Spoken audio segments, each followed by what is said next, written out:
All right. Hey guys. Hey Miranda. Back and Hi. Dorothy's coming in. I just kick-started the recording, just so FYI. Hey Dorothy, how are you? So we're just killing time anyhow. So got two different formats. We started a brand new format for those that haven't been with us since last year, which is only like weeks away.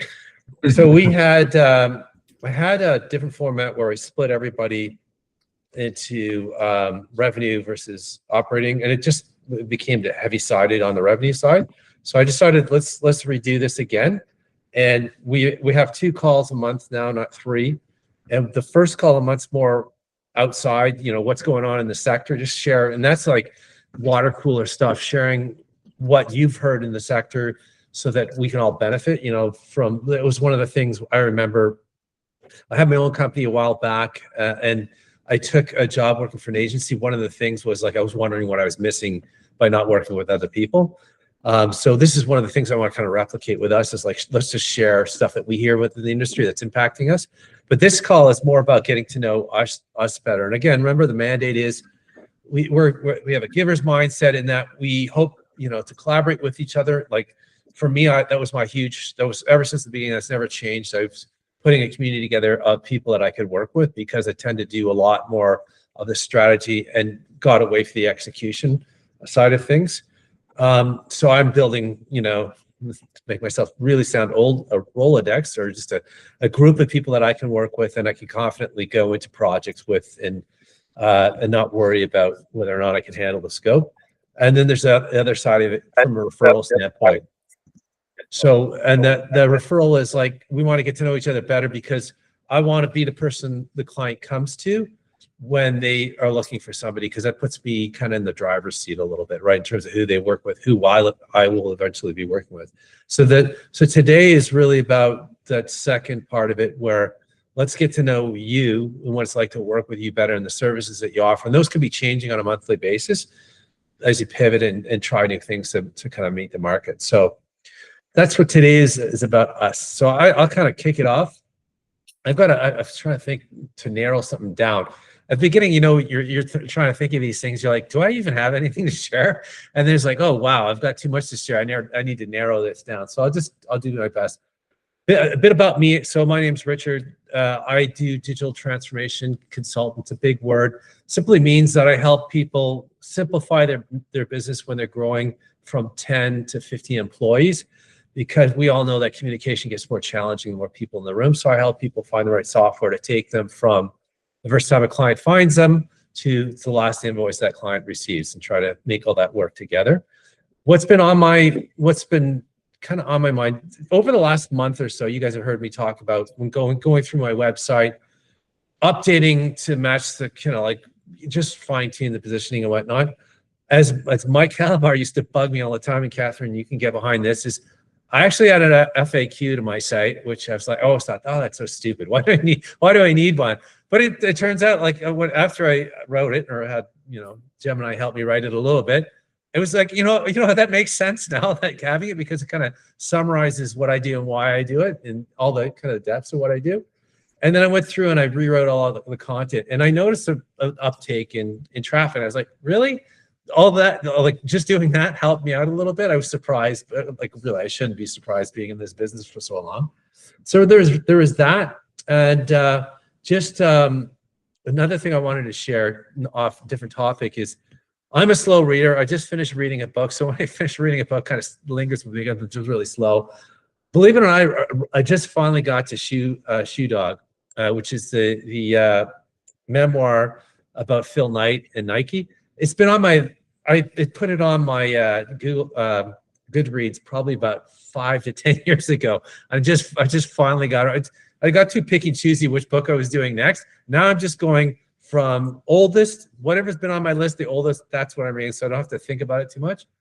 But the one thing I really noticed this was really important to me because I had a tough year last year, is just a couple of things.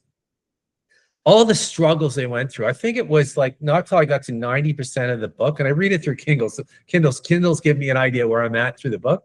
Not till I get 90% of the book do they really feel secure as an organization. They were always constantly having cash flow issues and wondering, one thing after another that could have put them out of business. even though they were doubling in revenue every year, and that compounding effect. So I felt a little bit comforted by that.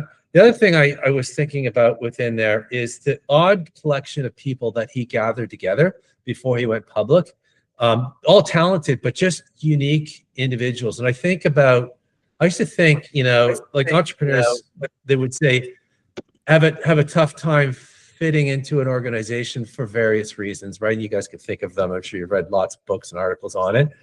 But one of them is just like this, not being able to fit in and get along. And that's been a struggle of mine. As I see my kids get older and get into university and about to enter the working world, it's always been a wondering, like, do you have to be like one of these type of people can easily fit in? And that collection of people that he had in that group probably didn't work anywhere else but within that organization. It really kind of mapped closely to Phil's personality within there. So I thought those two things were really interesting. So that's me, what's going on with my business, and I'm just going to pass it. Hopefully I talked long enough that I gave you guys some opportunity to think through and come up with your own. That's my part of my game plan as well, of course. But I'm just going to pass. I won't. Kimberly was the first on. I won't go to you first, Kimberly. So I'll go to you last, just to kind of give you a sense of that. But Catherine, no, Chris or Catherine, one of you two guys came in. I'm going to give you the stick, Catherine. You go next. What's new in your business? What have you noticed recently? I don't know if you talked long enough for me to think of anything, Richard. I can keep going, Catherine, believe me. I feel like I'm in the same position you are, where like my inclination to say nothing's new. It's fine, and like I'm sure lots is going on. Chris, do you have a better answer while I think of something? That's a good pass. I can dream something up. That's part of my forte is bullshitting. So yes. So just to familiarize everybody, I'm a copywriter. So I've been primarily kind of in the writing websites has kind of been what I've been doing mostly probably for the last, I don't know, probably a few years now, which I've grown to really like, because to me it's like, as Richard mentioned, like we work together at an agency. So to me, all that was like the culmination of like all the fundamental kind of copywriting exercises that we've ever done, like whether it's writing TV and radio scripts versus writing one-off print ads to billboards. Like to me, websites is kind of where that all comes together, and the way the audience views it is pretty similar too. It's very much like I kind of subscribe to the story framing version of writing websites, where it's like, if someone was to walk into the office and I'm going to shake their hand and introduce myself, how's that conversation going to unfold?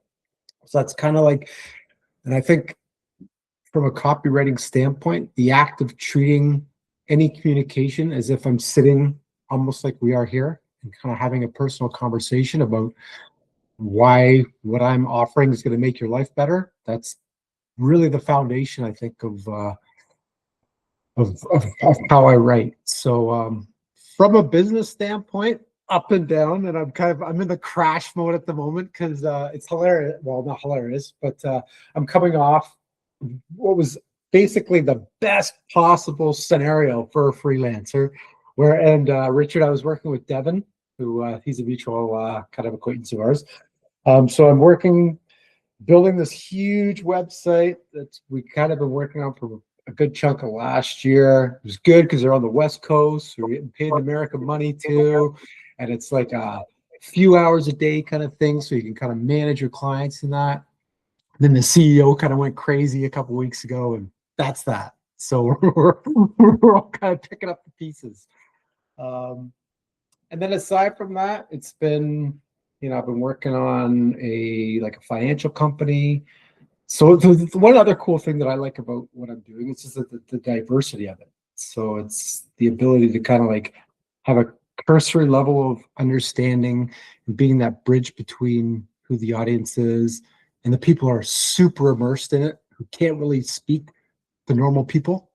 So you're kind of that conduit. So that's pretty much where I'm at, where I'm going. And I could be working at Canadian Tire next week. You never know. That's my default setting is always like, and I've mentioned this, like me and a couple of the other guys that are kind of in this field. It's all like, that's it.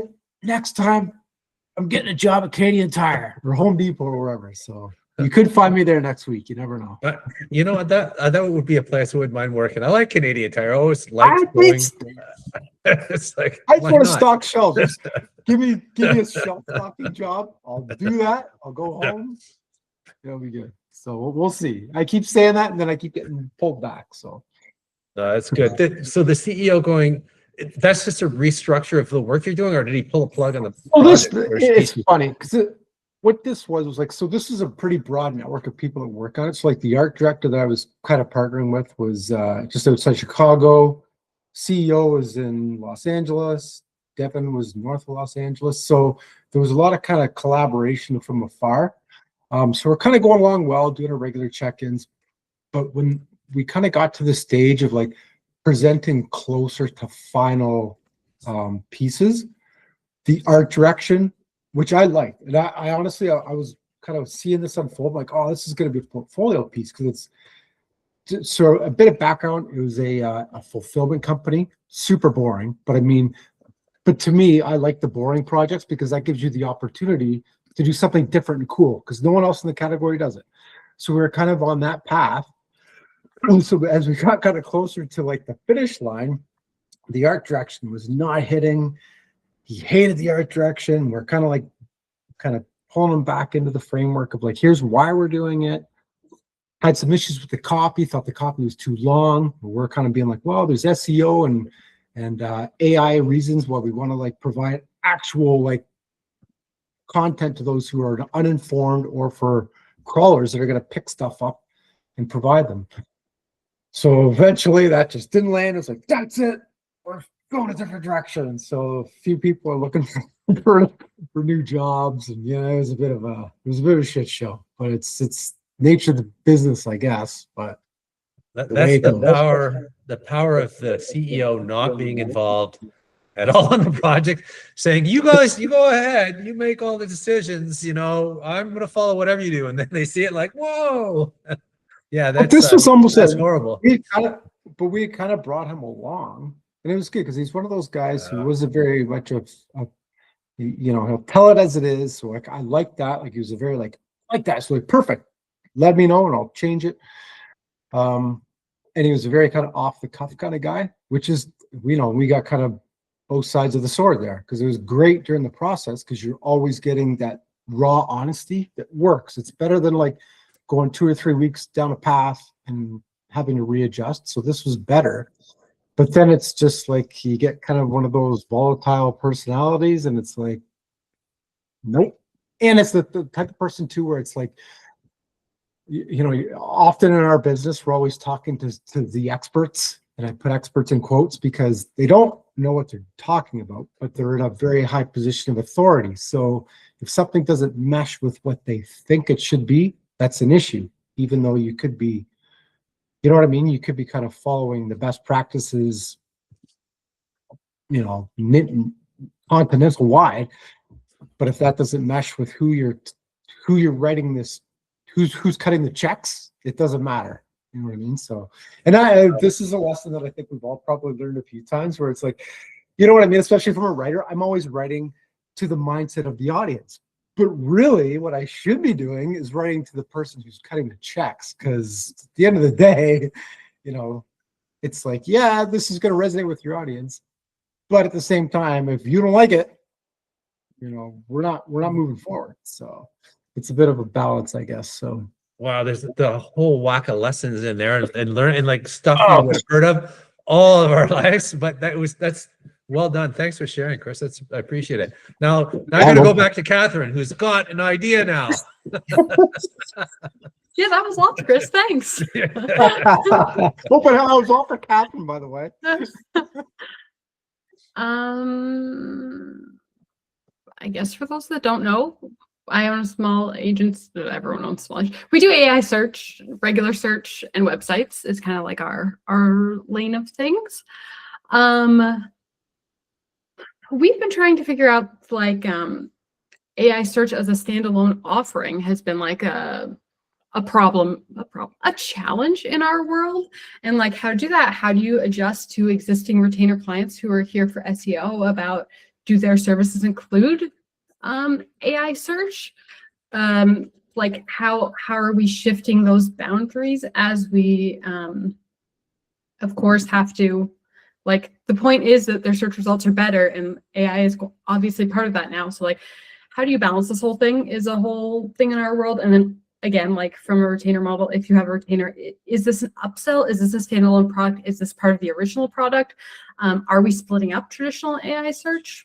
This is kind of the road we are going down, trying to figure that out. I think that's the main. That's super interesting. Yeah. Yeah. No, that's good. I like that, because that market, like everything digital, is moving faster than most things digital. Mhm. And there's enough publicity about it that people have a bit of an understanding. Yes. Right. And I think can then therefore ask for things of you that may not be possible just yet. But that's interesting that you're going through that right now. It's really interesting. Yeah, it's that whether to make this distinction between traditional search and AI search is really also an interesting one, because really, like, the foundations for both are the same. Like, good search is good search, and that's going to get you visibility on AI overviews and LLMs and in traditional search results. But yeah, there's definitely this like force right now about like to really categorize it as AI search, because people want to know that you are caring about LLMs. Yeah, we're trying to sort that out. That's exciting. Excellent. That was good. That's worth waiting for. Excellent. All right, I'm gonna pass it on to Miranda. Amanda, what's new in the world, in storytelling world? Does I rip off your name and make a mess of it? Okay, so for those who don't know me, my company is The Art of Storytelling. We're a small business. We're located in Orangeville, and we do video production all over the GTA, as well as professional photography, mostly corporate, municipal, hospitals, and not-for-profit. So in the video production world, I don't think anything has necessarily changed from last year. The go-to duration for videos that get the most engagement is still actually 2 minutes. It's not 15 seconds, the way some people think they want 15-second videos. And I was actually just speaking with another video producer this morning and saying that, you know, even when I have a corporate client say, okay, I need a 3-minute corporate video to put on my website. Okay, fine.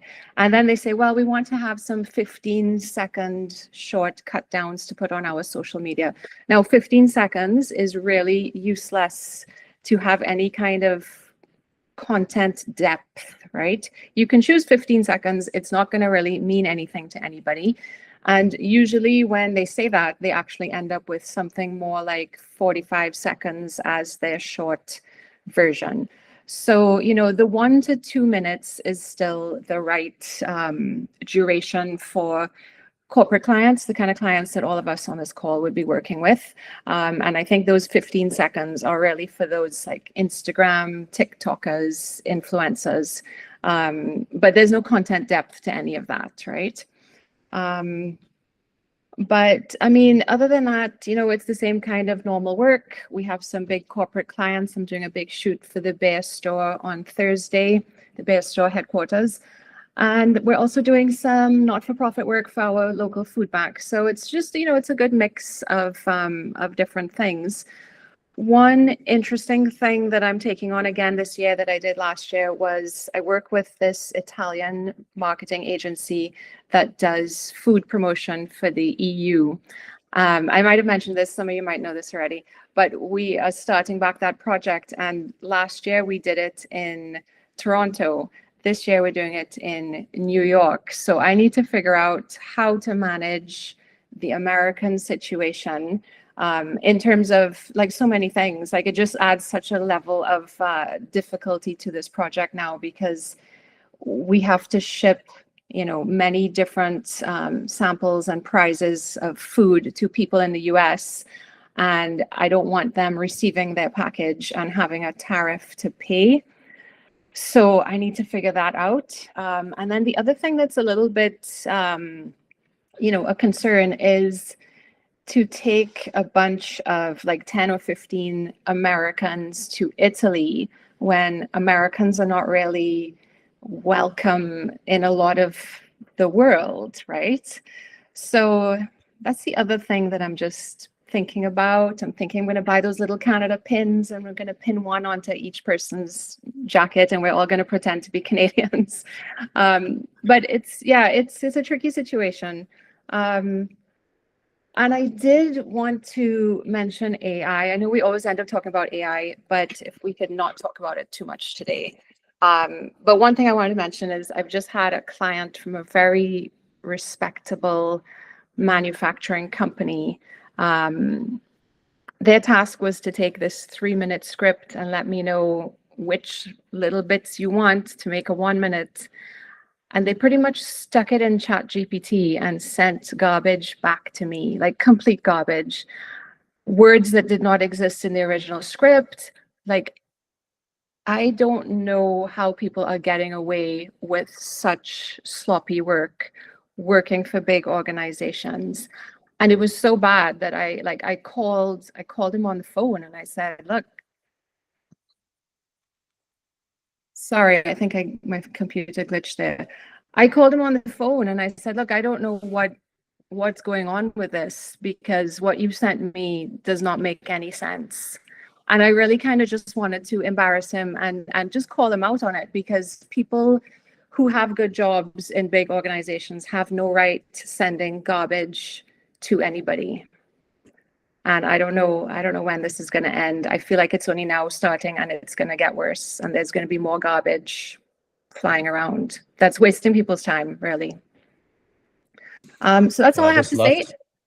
One more fun fact is that we've been a bit delinquent with our podcasts. I mean, I usually record a whole set of podcasts in January and February, and then we get too busy in the rest of the year, and they don't always roll out properly.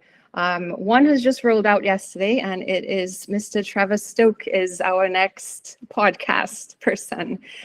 So Trevor, I'll send you the link. It's already got 28 downloads in one day. I don't know who these people are that are watching this, but it's not been promoted. It's just been put up on the Apple podcast and Spotify podcast. Yeah, so I'll share that with you, and I'll put it on my LinkedIn. And Please do. I'll share it. Yeah. Yeah. Put it in the app too, Miranda. I'd love to see yeah, that. I'll see if I can figure out how to do that. Yeah. Okay. Yeah, it's just there's an embed. I'm assuming is it a YouTube? There's a YouTube version of it as well. Yeah, I can put a YouTube version. Yeah, there's an embed version. Okay. Boom, and it'll suck it in. So that's how I put all our recordings up in the app too. If you have troubles, let me know, because I want to know about it anyhow. But yeah, there's like multiple things we could dig deep into with that conversation. So thanks so much for sharing. I'm going to say, and I'll put this in the app as well. I'm just listening to Rapid Response right now. I'm on the fence whether I love this podcast or not, but they're talking about mayor. It's called Mayor Tackles Issues, and they're interviewing the Oakland mayor, and really digs into some of the issues you talk about, how not polarizing the US actually is at its core. And it's just, so anyhow, something where I'll put it in, I'll share it in the app. But the other things in there's lots of things to dig into there. Some similar things what Chris was talking about. I'm going to pass it over to Dorothy, who popped in next.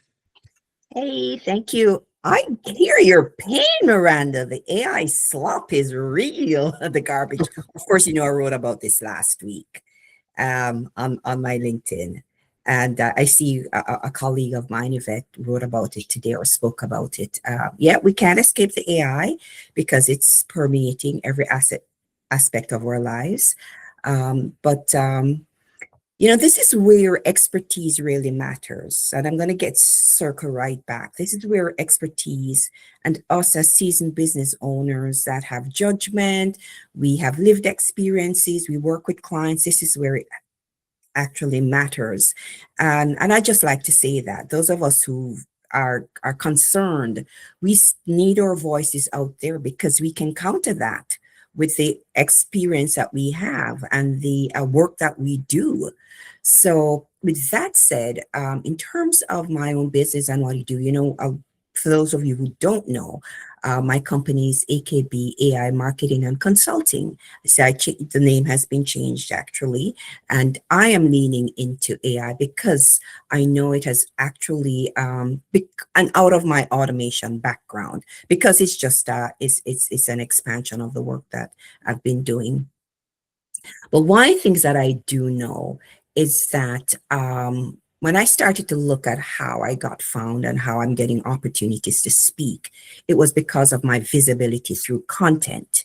I've always been a big proponent of content from day one, and I kind of moved a little away from it. I kind of slacked off. And I looked at that and said, this is how people know me. This is how I've built my expertise, or part of my expertise is because of what I've shared, what I know, how I've written. And so for me, in 2026, I'm leaning back into that. And for those of you who have not used Google Business, I want to encourage you to consider Google Business.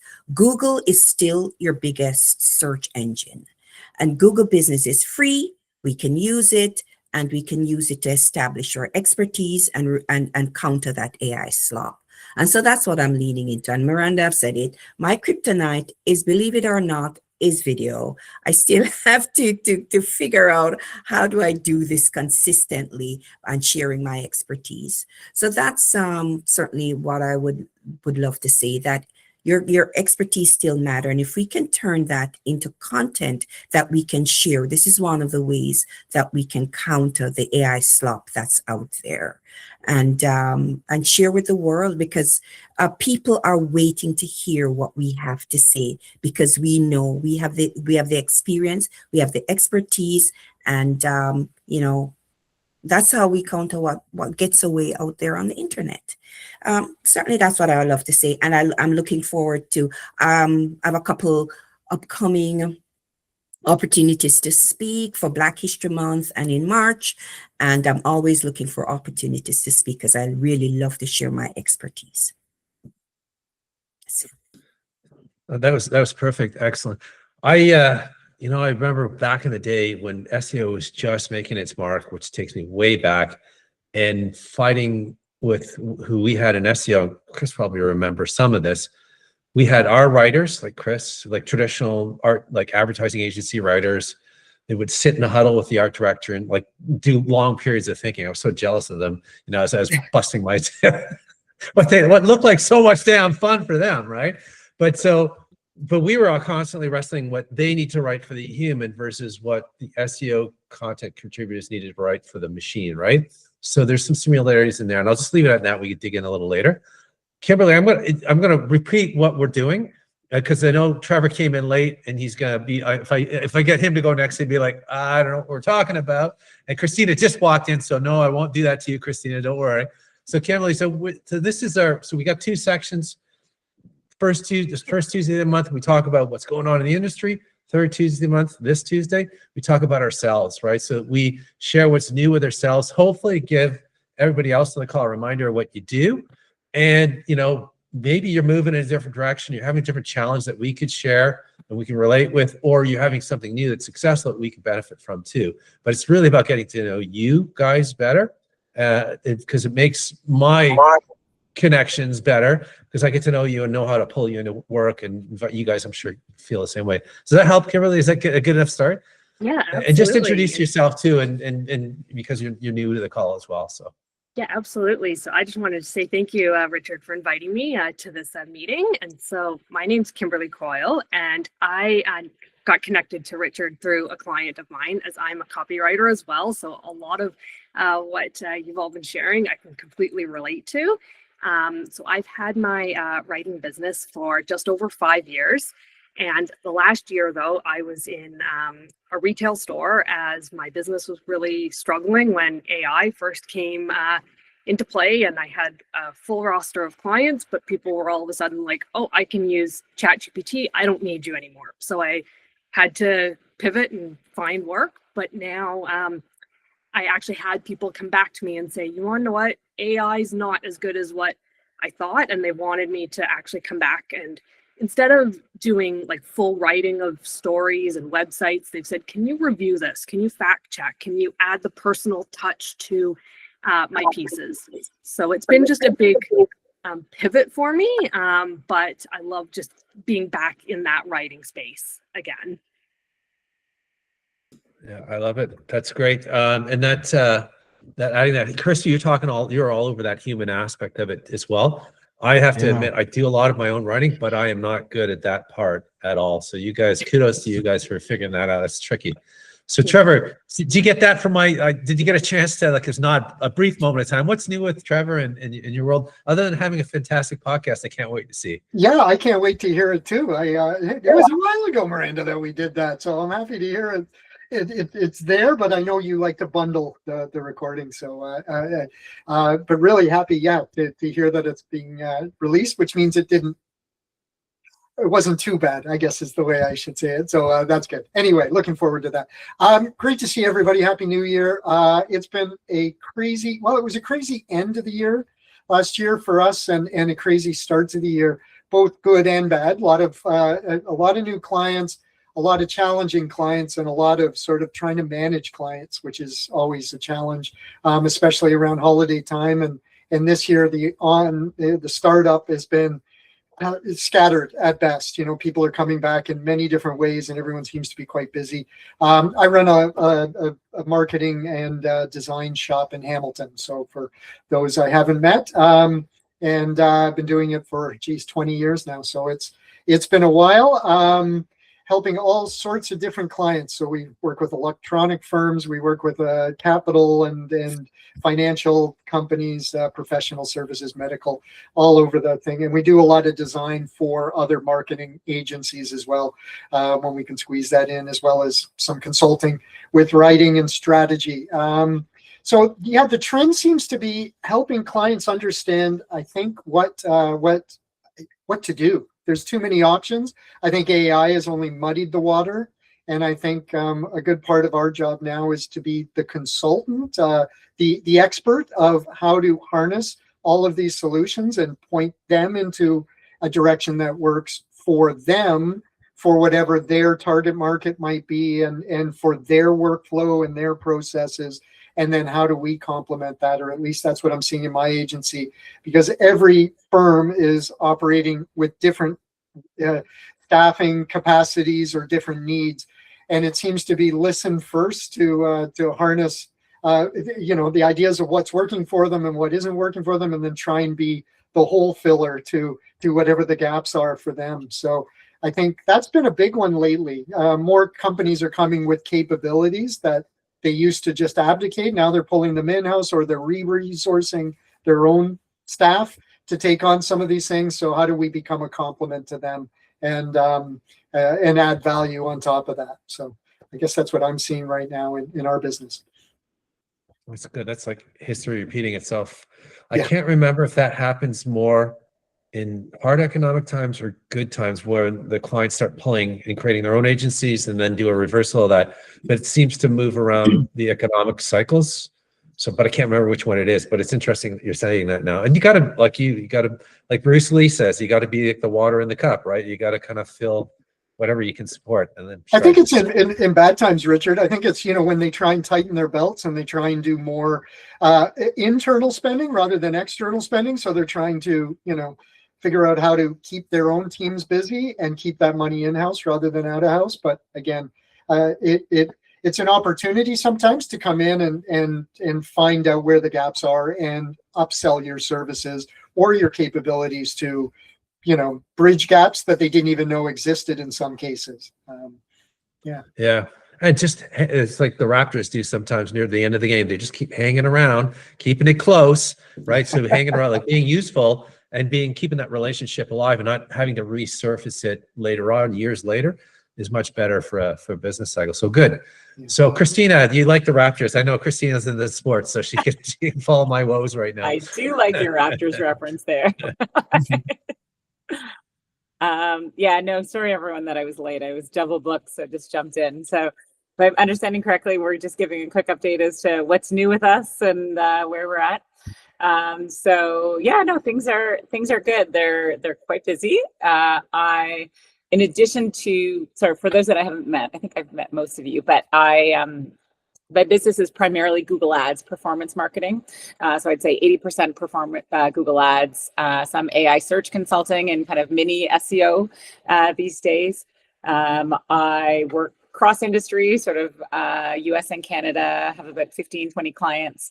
that I'm working with. But I guess the biggest thing that's new is I'm also sort of taking on sort of 10, 15 hours outside of or on top of my current roles, kind of helping. My husband is now broker of record for his company. So going to be doing a little bit of that on top of everything. And so it's interesting and it's good. You know what? It's important kind of to really understand sort of the marketing and ops and everything they need there. But then I think a big part of for me will be figuring out sort of delegation and outsourcing, both kind of within my current company, which it's definitely a top priority for me, as well as his company, and sort of figuring out what are all the tasks that I kind of need to do, can do, and what I can do elsewhere. What do I enjoy doing? So I think that's going to be that whole model.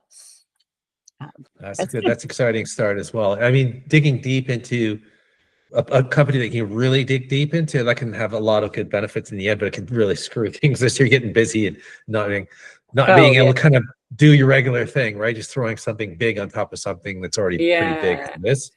You do it all, but all it means, and it's not necessarily sustainable, is sort of many hours of work. Like you're at this point, I'm kind of at the level of like, I don't know if it's 12-hour days or just, there's a lot of time invested, but obviously that's not sustainable in the long term. But you kind of do it at the beginning, especially when it's a sort of a business that's there, and then go back to, because I'm a firm believer in balance. You work hard, you work effectively, but working whatever those hours on a consistent basis isn't sustainable.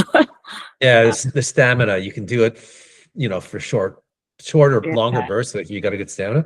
I wrote down, just to flip a little, I wrote down a couple of things I'm going to share. We talked about expertise. Dorothy, you were digging into it.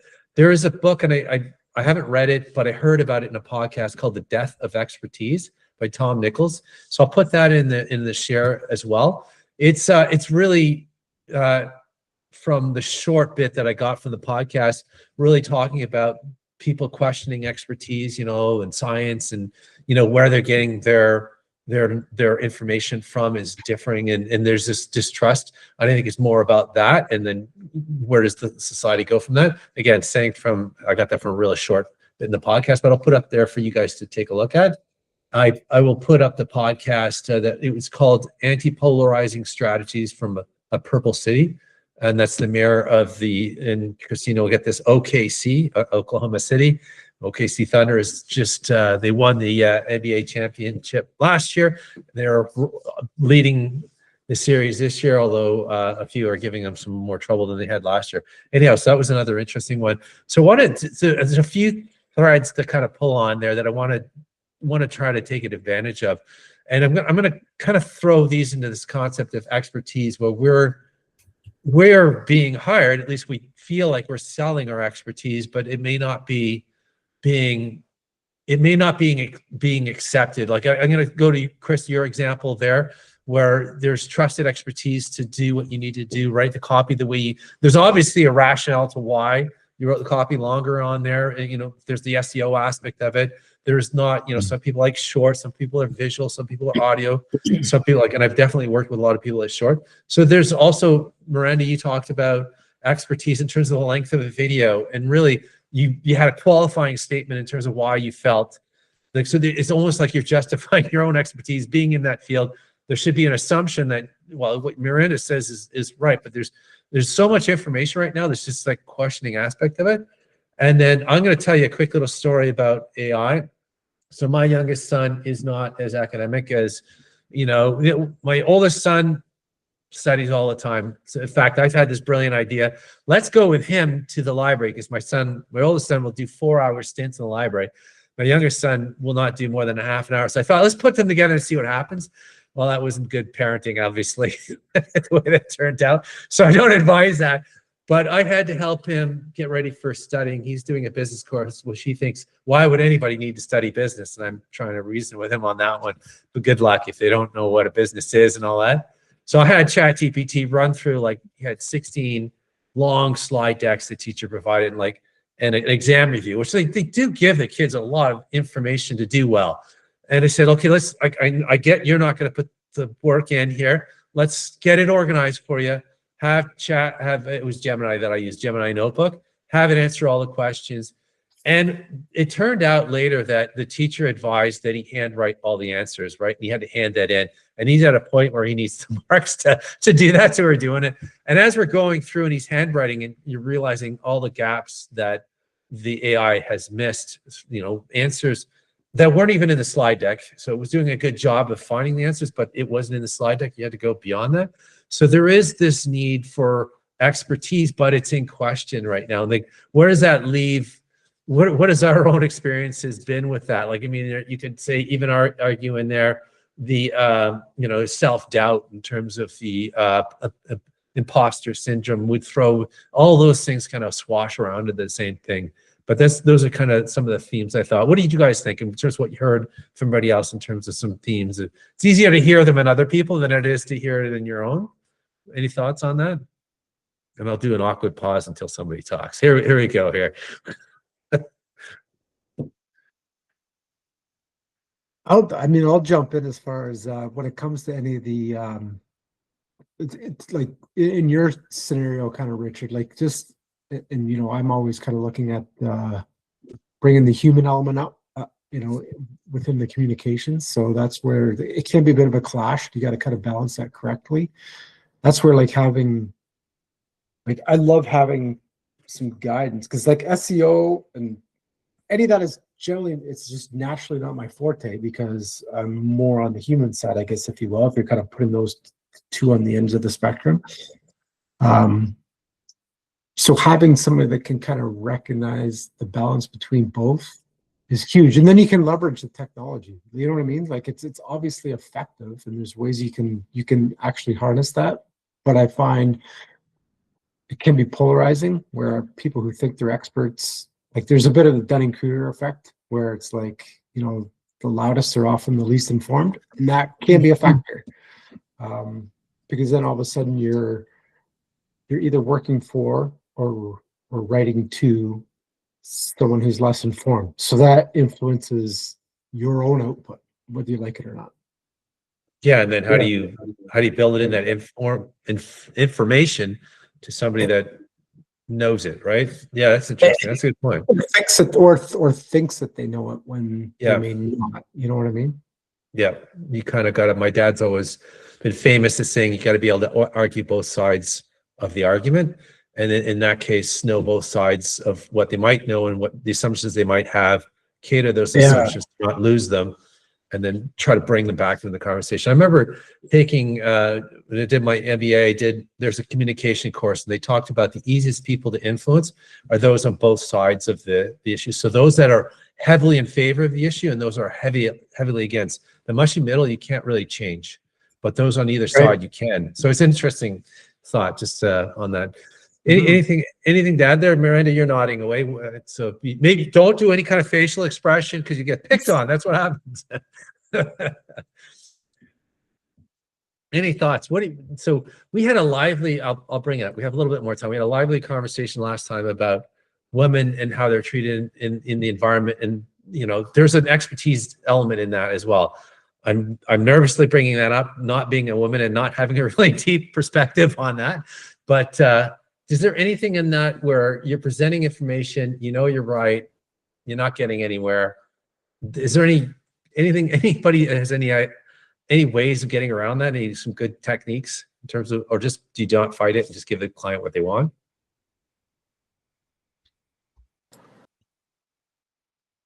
I don't think I was part of that last conversation, but it sounds like an interesting one. I like. It was. There was two guys in the call, and both of us were like, "Oh gosh."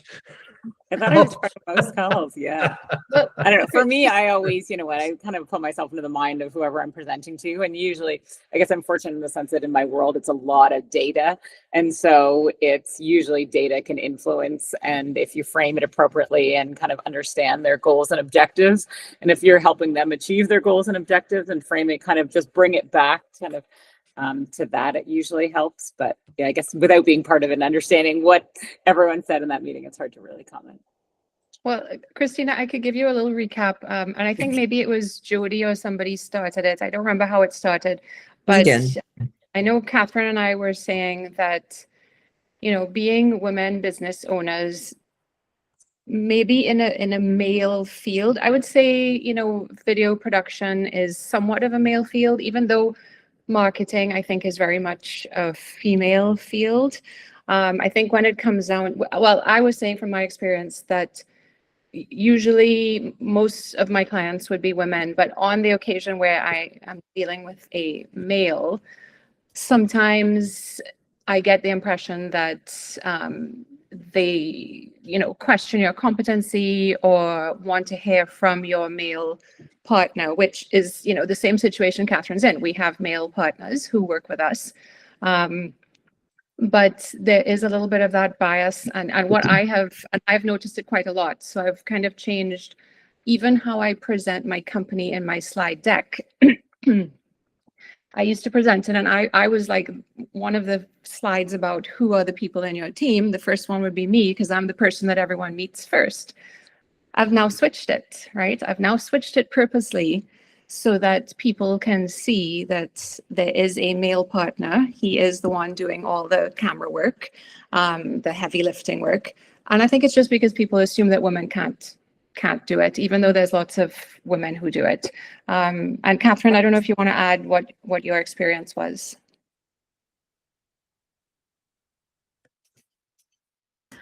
I had essentially said that there's always this assumption that I work for Callum versus that this is my business, which is the case. Yeah, I think it's tricky. And like, I see what Miranda said, and I think it's also somewhat industry specific. Like, I think marketing managers are a female role. I think agency owner is a very male role. And then I also think it depends on the industry. Like when we were targeting manufacturing more, part of our strategy was like Callum would talk to people, because if it's someone who's been in charge of their manufacturing company for the last 50 years and is finally thinking about marketing, they're unfortunately going to listen to Callum more. So I think that, like Miranda, there's some strategy behind it, unfortunately, but kind of the case. The manufacturing, you got me thinking about my early days. My dad had a magazine publishing company, Plant Engineering and Maintenance. I was in my early 20s when I started selling for him. And it's not undifferent now, but a lot of the owners of the manufacturing companies were engineers or some kind of technology expert that didn't have a lot of faith in advertising and marketing and whatnot, but heard that it might do some good, so would listen. I remember, and this is just being at a boardroom table, some 20-something talking to a bunch of 40s and 50-somethings that been in business all, trying to sell them advertising, and I cannot tell you how intimidating that was. Not that has anything to do with what you guys were talking about, just like trying to play that expertise role is tricky. And you guys, I feel over time, and this could be personality bias as well, that I have to play that role differently depending on the audience sometimes. So there was a time when I was doing the web development, I was teaching at college. You know, it did wonders for the ego. And like, I think when people saw that you had that as one of the credentials, it made it easier to come in as the expert. But man, there's a lot. I had students telling me, well, what I was teaching was wrong sometimes. You had to eat humble pie. So I think there's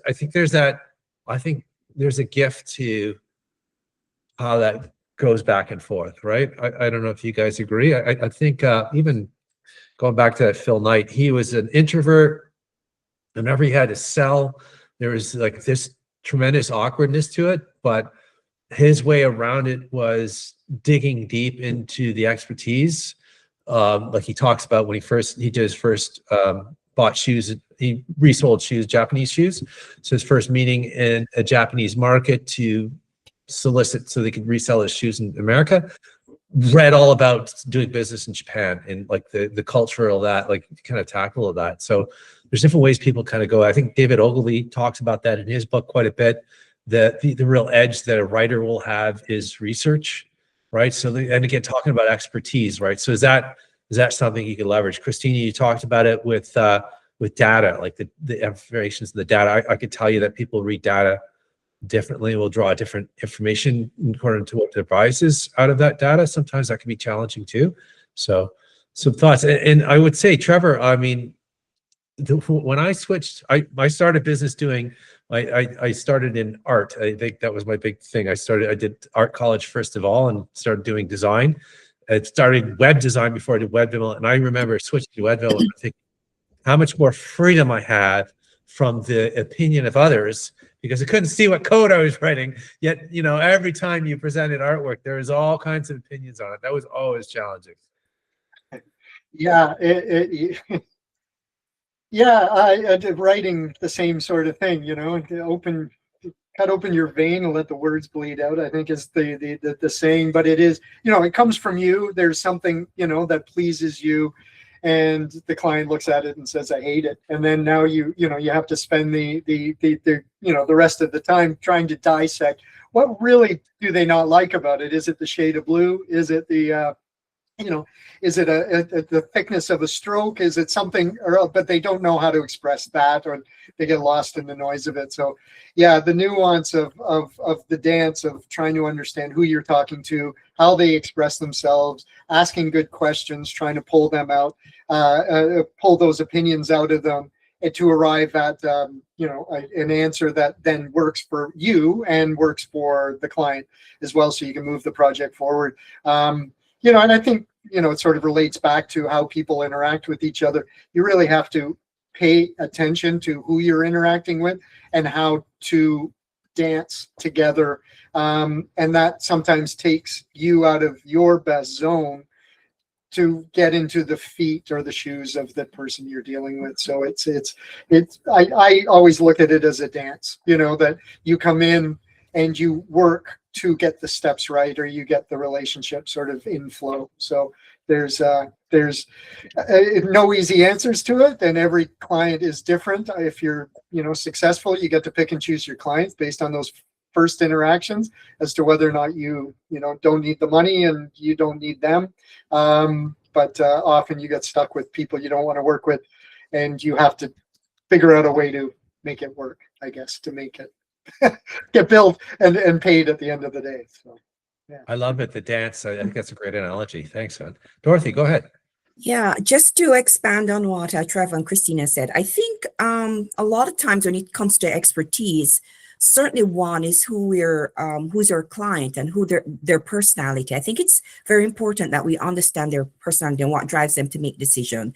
Is it evidence-based? Do they want facts and figures to convince them that what the direction you're going is? Are they storytelling?